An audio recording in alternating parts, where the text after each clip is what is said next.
I have been saying for weeks that Caitlyn and Vi are women of action and don't put as much value in words as they do in things that are shown, and today I can prove it to you. If you're wondering where I've been for the last couple of days, well, I did kind of hit you pretty heavily with that whole braids one not too long ago, and I couldn't come up with anything that was lighthearted enough that I felt like I had given you enough of a break. So today with this one, I've decided to, like, for the most part, be just kind of like, you know, angsty. The end is what's going to hurt. So just, you know, I'll warn you and you can cut it off there. If you think you feel badly about that last video, don't worry, because one of you sent me a video of a Vander montage over the song Remember Me from Coco, and I cried at work. You know who you are. You know what you did. Are we even now? Anyway, I was just thinking about how one of the most interesting things about Caitlyn and Vi across the entirety of the whole 2 seasons is that not once do they ever say to the other person how they feel. Now, I've spent a lot of time talking to you about how we, the audience, can see these different ways in which they have these emotions for each other, like from the start, from where they fall for each other, how they show each other their affection, all of this. But did you realize that in all of it, they never once ever have to say to the other person, I have feelings for you? But even more than that, they never have to ask themselves the question if the other has feelings for them as well. And again, this shouldn't be a surprise to anybody at this point, right? Vi heart on her sleeve, Caitlyn heart in her eyes, like, of course they knew. And that the obstacles that stood in the way of their relationship were not about their affection towards each other, but just entirely the circumstances they were in. This is what makes Oil and Water such a uniquely devastating moment, right? Because Vi is not, you know, ending what they have because she doesn't think that Caitlyn has feelings for her. No, she is very well aware of the fact that she does, but she just thinks that it isn't possible. And conversely, what makes the bunker cell sequence so endearing?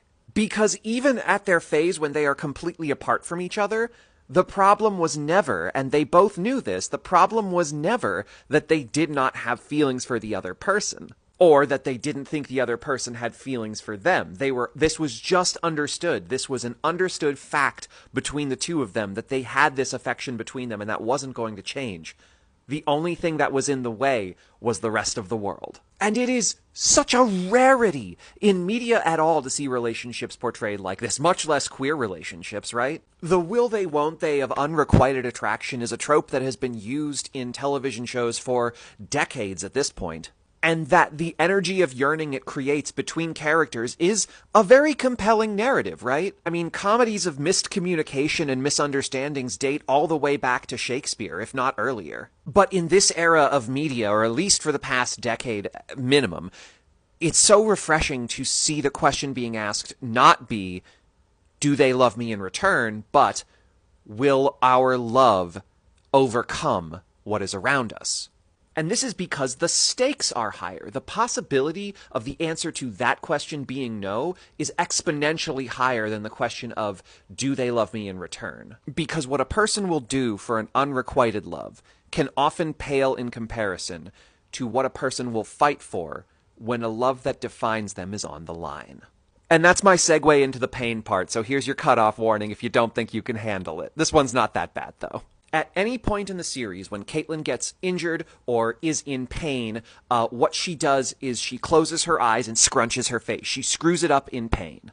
This is a common reaction for a lot of people when they are in pain, right? Because they're trying to focus the pain out of their mind, think about other things, right? They're concentrating effort to take their mind away from the thing that hurts.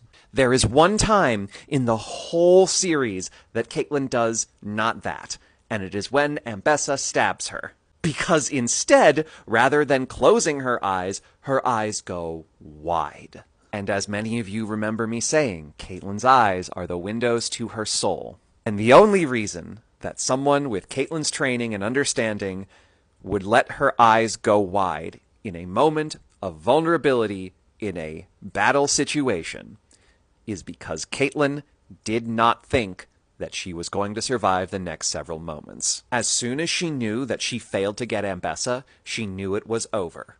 And because she knew it was over, how did she want to spend her last moments? Vulnerable. And when is Caitlyn at her most vulnerable? when thinking about Vi. And truly, we'll never actually get the answer for what Caitlyn's internal thoughts were there. But I'd be willing to bet it would probably be along the lines of, Gods, I just wish I had more time. Also, completely unrelated, I can't afford all of your all's therapy bills. Don't send them to me, please.